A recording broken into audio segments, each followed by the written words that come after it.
Bonjour, bienvenue dans le 19e tutoriel Balaxsoft et bonne année 2018 puisque c'est mon premier tutoriel cette année. Alors aujourd'hui on va reprendre la suite de ce tutoriel numéro 18 où j'avais montré comment utiliser un personnage face à des ennemis. Alors j'avais montré ça la dernière fois dans le tutoriel 18 assez rapidement, donc là on va rentrer plus dans le détail. Dans ce tutoriel 18 typiquement on va regarder surtout les animations. Alors je créerai un environnement assez rapidement là comme c'est décrit dans le tutoriel 4, si vous voulez plus de détails reprenez plutôt ce tutoriel 4. Et là, j'irai assez vite pour avoir un environnement de travail pour ce tutoriel-là. On y va.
Nous avons maintenant un environnement qui est prêt pour notre tutoriel. Alors maintenant on a deux possibilités. Soit on utilise les standards assets ici avec ce que nous offre Unity pour un third personal character. On peut récupérer ça et dans les préfabs on peut avoir celui-ci qui correspond au personnage Ethan. Vous voyez là on le voit, c'est lui là. Soit on le fait soi-même et on apporte un caractère de l'extérieur et on lui ajoute un script de contrôle qui va bien pour le traiter. Alors personnellement je préfère exporter de l'extérieur parce que je trouve qu'on maîtrise mieux ce qu'on fait et le résultat est très intéressant. Donc on va faire comme ça. Avec ça c'est plus simple, hein. Il suffit de faire un drag and drop et après d'associer le personnage que l'on souhaite. Donc ce qu'on va faire c'est qu'on va utiliser Mixamo. Donc Mixamo, on en avait déjà parlé dans des précédents tutoriels, c'est le site www.mixamo.com, c'est très très intéressant. On a beaucoup de personnages et d'animations, donc là vous allez dans Characters et on va utiliser celui-ci. Paladin, donc j'ai qu'à cliquer dessus, Use this character. Donc il charge le caractère, le voici, et là on a accès dans Animation à toutes les animations de ce caractère-là. Par exemple, si je veux voir ça, hop, je clique. Voilà, il donne un coup avec la crosse en fait de son fusil hein, ou de son épée. Du coup, pour le coup là, ça passe aussi en fait. Bon, c'est un peu étrange là du coup parce que il a un bouclier qui traverse. Un box, bon, voilà, bon, c'est plus un caractère de box. Hein. Donc, on peut choisir ceux qui nous intéressent et les télécharger très simplement en fait. Alors, un sujet intéressant, c'est celui-ci. Si je dis par exemple walking, donc je prends l'animation marche. Ce qui est très important, c'est de dire in place. En fait, quand je coche in place ici, vous voyez, la marche reste sur place, comme son nom l'indique, in place. Ça, c'est important parce que si vous ne le cochez pas, vous allez voir qu'il avance concrètement, ce qui fait qu'en fait, ça va fausser un peu dans l'utilisation lors du jeu. Donc, on coche in place et ensuite on fait download. Donc là, on fait download, FPX for Unity. Ici, alors with skin, ça veut dire qu'on descend l'animation et le personnage, la 3D du personnage, ou uniquement l'animation. Donc là, je prends uniquement l'animation, le reste, je ne touche pas. Je fais download. On a une petite attente. Et voilà, je vais descendre dans téléchargement. C'est bon. Donc là, j'ai bien mon animation FPX que je pourrais utiliser dans Unity. Donc là, faites ça pour toutes les animations qui vont être utiles. On va avoir besoin de marche, de courir, de idle pour le repos. Par exemple, celui-ci, vous voyez, idle. Voilà, il est très bien celui-là. Je peux faire download dès maintenant, without skin. Et donc, on récupère toutes les animations qui vont nous être utiles pour notre jeu. Voilà, vous voyez, là, j'ai tout récupéré. Alors, pour walk, la marche, j'ai mis le skin, vous voyez, donc c'est pour ça qu'il est plus gros que les autres. Il faut le mettre pour au moins un de l'ensemble, hein, puisque sinon on n'aura pas le personnage. Donc une fois qu'on a tout ça, on va pouvoir l'importer dans Unity. Donc on revient dans Unity. Ce que je vais faire, je vais créer un répertoire que je vais appeler perso, hein, c'est là où on mettra notre personnage. Et je vais faire un drag and drop de ce que j'ai besoin. Donc à la rigueur, je vais prendre juste walk pour l'instant.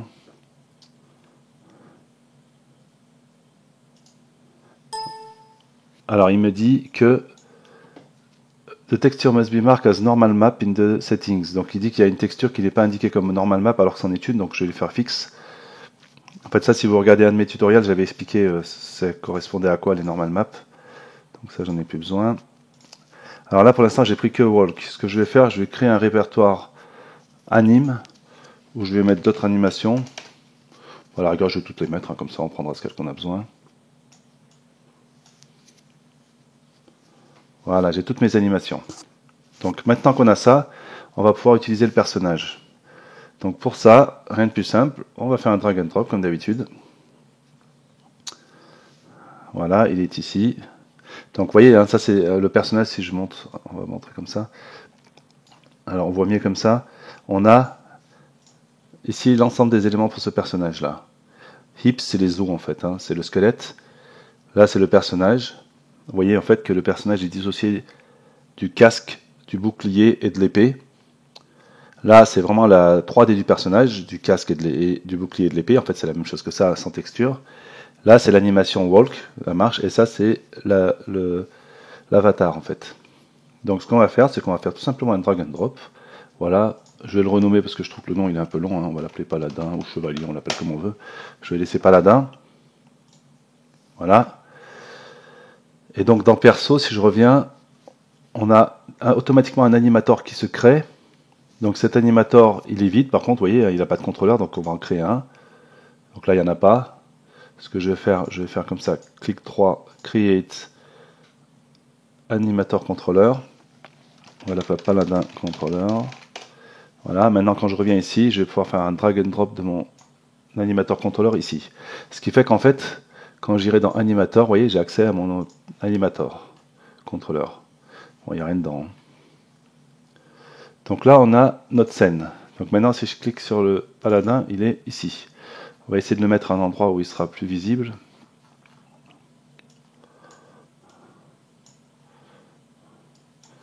Je vais l'amener par là. Voilà, ici par exemple. Alors, ce que je vais faire exprès de le mettre au-dessus du sol. Ça, c'est une manière de faire qui est pratique pour vérifier qu'on a bien géré les colliders de notre personnage. Donc là, si je fais play, il ne se passe rien du tout. Normal, puisque notre personnage n'a rien. Donc, première chose à faire, c'est lui créer un rigid body, un corps physique. Rigid body en anglais. On lui donne un poids, bon, on peut laisser 1. Use gravity, ça veut dire qu'il va être, la gravité va fonctionner sur lui, donc c'est le cas. Et là, les constraints, c'est ce qui permet de bloquer certaines positions. Donc, on va bloquer certaines choses. Par exemple, les rotations, on va les bloquer puisque déjà, il ne peut pas tourner en X et en Z. C'est-à-dire sur cet axe et sur celui-ci. Il peut tourner que sur celui-ci. Mais celui-ci, je vais le bloquer aussi parce que comme on va le gérer nous-mêmes à la main, on n'aura pas besoin de le gérer ça par Unity.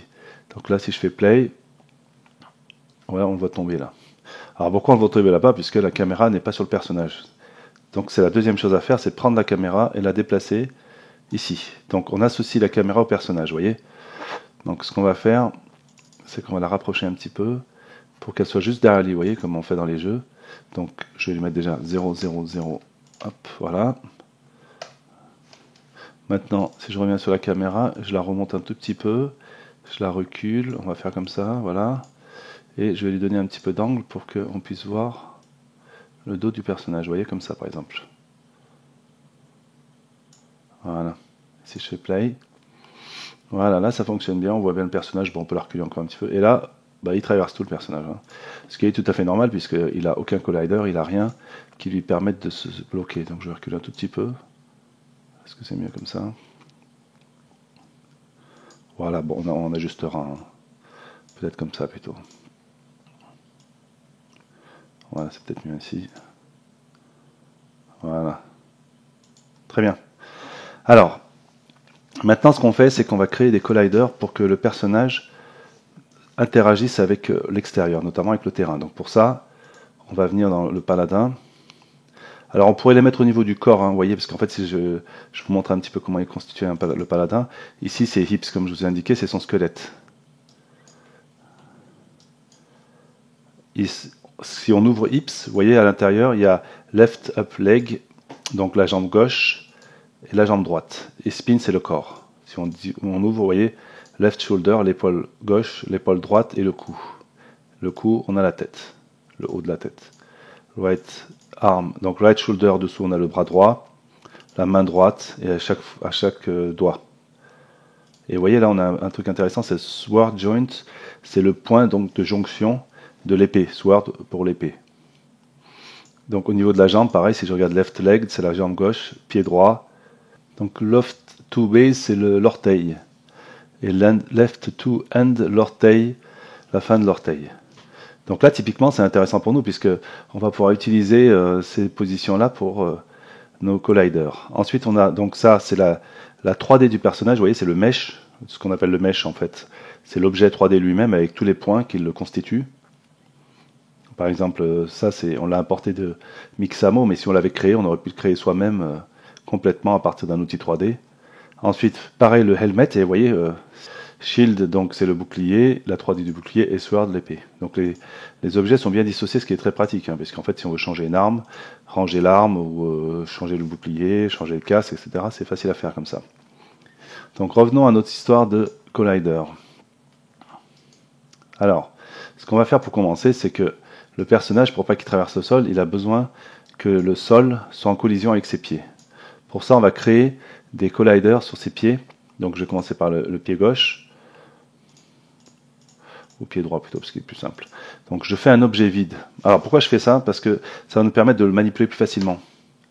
Donc je vais l'appeler right foot collider, le collider du pied droit. Je fais add component physics box collider. Alors on aurait pu prendre plusieurs types de colliders, mais pour des raisons de performance, on va utiliser le box collider qui est le plus performant. Donc je vais le rapetissir un petit peu parce que déjà il ne correspond pas bien. Et maintenant il va essayer de coller un petit peu à son pied. Donc en X, en Z, je vais rajouter un petit peu, 0,3, voilà. 0,25, voilà, là c'est très bien.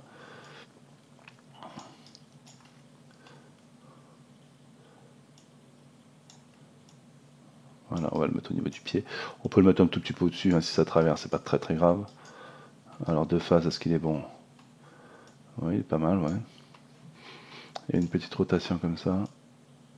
Voilà, très bien.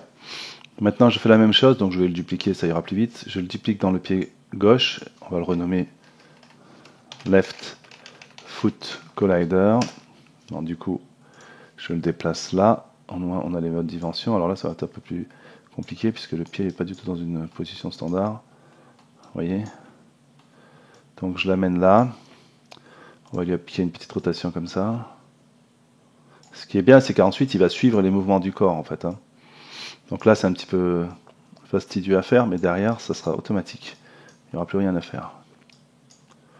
Voilà, donc du coup, je ne suis pas du tout en face.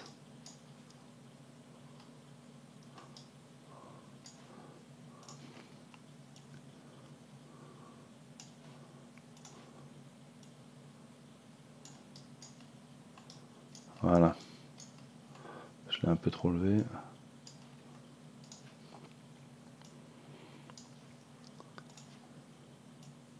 Donc voilà nos colliders. Là, il est pas mal.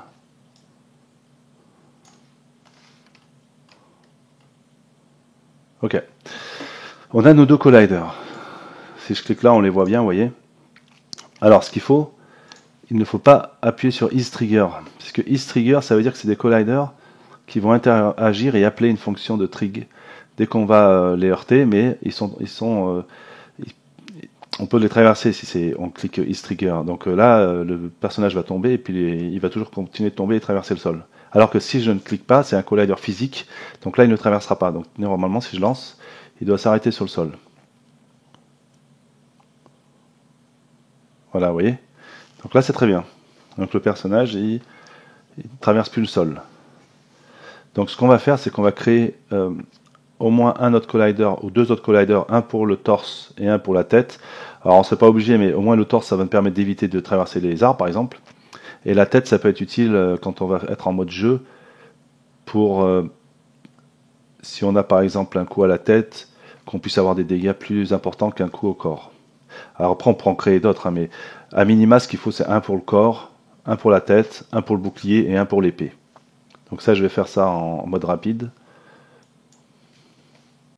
Alors voilà, je viens de terminer les colliders. Donc ça, c'est ce qu'on avait vu ensemble, les deux pour le pied, celui pour l'épée, celui pour le torse, pour la tête et pour le bouclier. Vous voyez, on les voit bien là, les différents colliders. À chaque fois, c'est des box colliders que j'ai utilisés, hein, qui sont rattachés en fait aux différents membres du corps. Donc si je vais par exemple spin, voilà, on retrouve celui du corps, spin collider. Je rentre dans neck, qui est le cou, head, le voilà, head collider, il est là. Et ensuite, au niveau des mains, donc si je vais dans left shoulder, left arm, hop, shield, donc shield collider, il est là. Et de la même manière, le dernier, il est là, c'est right hand, sword et sword collider. Donc maintenant, ce qu'on va faire, c'est le script pour le contrôle du personnage. Voilà, ce script, il est là, je l'ai écrit déjà, en fait, c'est pour gagner un petit peu de temps, parce que le tutoriel est très long. Ce qu'on va faire, on va quand même le parcourir rapidement ensemble. Donc le script, je l'ai rattaché au personnage ici, Paladin, vous voyez, j'ai fait un drag and drop ici. Et sinon, tout le reste, je ne l'ai pas modifié, hein, ça reste valable. Donc voici le script. Alors, c'est assez simple, hein, finalement, hein. Donc qu'est-ce qu'on fait au départ? On crée une instance MyPaladinAnimator de l'objet Animator qu'on va utiliser derrière pour les animations. Donc là, je ne les ai pas encore utilisés, hein, mais ça va être pour la suite, pour le prochain tutoriel, donc je prépare le terrain. Ensuite, on va utiliser un delta qui va être le delta permettant l'avance du personnage vers l'avant ou vers l'arrière. Donc pour ça, les touches Z, S, Q, D ou la souris vers la gauche, vers la droite. Donc Z et S pour avancer, pour reculer. Donc on multiplie une valeur speed qui est une constante qu'on a mis là, vous voyez, en public pour pouvoir y accéder à partir de l'interface de Unity, vous voyez. Et pareil pour la rotation, ça c'est pour l'avance, ça c'est pour la rotation. Et cette constante, je la multiplie par delta time, qui est la constante fournie par Unity pour permettre en fait d'avoir un fonctionnement linéaire, peu importe la machine avec laquelle on travaillera. Donc ensuite, on check ici avec input get key, hein, c'est quelque chose qu'on a déjà utilisé. Si on appuie sur la touche Z, si c'est le cas, on va créer un vecteur, donc ce vecteur V là qu'on a créé nul, on va le créer avec vecteur forward, c'est le vecteur vers l'avant. Et quand on appuiera sur S, on initialisera avec vecteur back, vers l'arrière. Donc j'ai rajouté ça ici pour l'avant. C'est si on appuie sur Left Shift, en plus d'avoir appuyé sur Z, ben on multiplie la valeur delta qu'on avait calculée là par 4. C'est pour aller plus vite quand on va appuyer sur Shift. Pour l'arrière, je ne l'ai pas fait parce que j'estime qu'on court en avance. On peut aller plus vite en courant vers l'avant, mais vers l'arrière, c'est compliqué. Alors ensuite, pour les rotations, donc qu'est-ce qu'on fait? C'est assez similaire. On a une variable h qui est un float, qui est une variable de type float. On utilise le mouse X de la souris, donc c'est le mouvement vers la gauche, vers la droite, comme ça. Si h est supérieur à 0, c'est-à-dire le getX mouse X est positif, c'est-à-dire qu'on a été vers la droite. Si on va vers la gauche, c'est négatif. Donc vous voyez, on est là vers la gauche et là vers la droite. Ou si on appuie sur la touche D, c'est-à-dire sur la touche D du clavier, ça revient à la même chose que d'aller vers la droite avec la souris. Aller vers la gauche, c'est la touche Q. C'est pour avoir en fait les touches Z, S, Q, D ou la souris vers la gauche, vers la droite. Qu'est-ce qu'on fait? On appelle une fonction que j'ai appelée roter de perso, qui est une fonction qui est là, qui va tout simplement prendre en compte en paramètre d'entrée la direction 1 ou moins 1, donc pour dire que c'est vers la droite ou vers la gauche. Et une fois qu'il a pris cette variable d'entrée direction, il calcule delta rotate de la même manière qu'on avait calculé delta ici. Si on appuie sur Shift, on le multiplie par 4, c'est-à-dire que la rotation, elle aussi, va être plus rapide si on appuie sur Shift. Et on va appliquer au transform, c'est-à-dire l'objet courant, la rotation du vecteur qui est là. C'est-à-dire le vecteur, c'est quoi? C'est la direction multipliée par le delta rotate, donc l'incrément, on va dire ça comme ça, et vecteur 3.up. Vecteur 3.up, c'est le vecteur qui monte, c'est le vecteur Y en fait, hein. Donc c'est pour dire qu'on tourne sur l'axe des Y. Et on multiplie par ça. Donc direction, c'est pour dire si on tourne vers la droite ou vers la gauche. Voilà. Et là, pareil, donc, quand on a fini ces rotations-là, on applique le mouvement vers l'avant. Donc translate, cette fois, et pas rotate, de delta, donc delta qu'on avait calculé là, soit avec x4, soit normal. multiplié par V qui était le vecteur donc forward ou backward, donc vers l'avant, vers l'arrière. C'est la même chose que ça en fait. Hein. Vous voyez? Donc le script n'est pas très compliqué. Hein. Donc j'ai associé ce script à mon personnage, donc en faisant un drag and drop, ni plus ni moins. Et maintenant si je lance, donc on va voir donc le personnage. Il faut attendre un petit peu. Voilà, il descend. Si je tourne vers la gauche, vers la droite, vous voyez, il tourne. Pareil, si j'appuie sur Q là ou D là, c'est pareil. Et si je vais avant ou arrière, ça fonctionne. Maintenant, si je fais avant et que j'appuie sur Shift, vous voyez, il va plus vite. Si je fais arrière, ça change rien. Vers l'avant, ça va plus vite. La rotation, si j'appuie sur Q, hop, ça va plus vite aussi. La rotation vers la droite. Vous voyez? Donc là, c'est fonctionnel. Il y a juste qu'il n'y a pas d'animation. Donc si je vais vers un arbre, normalement, on ne doit pas le traverser. Voilà, on ne traverse pas puisque mon personnage, il a des colliders qui lui permettent d'éviter de traverser les arbres. Voilà. Donc là, c'est fonctionnel. Maintenant, il va falloir juste associer des animations à ce personnage-là. Donc ça, c'est ce qu'on va voir dans le prochain tutoriel, hein, pour éviter d'avoir un tutoriel trop long. Je vous remercie et à la prochaine, bientôt. À bientôt, au revoir.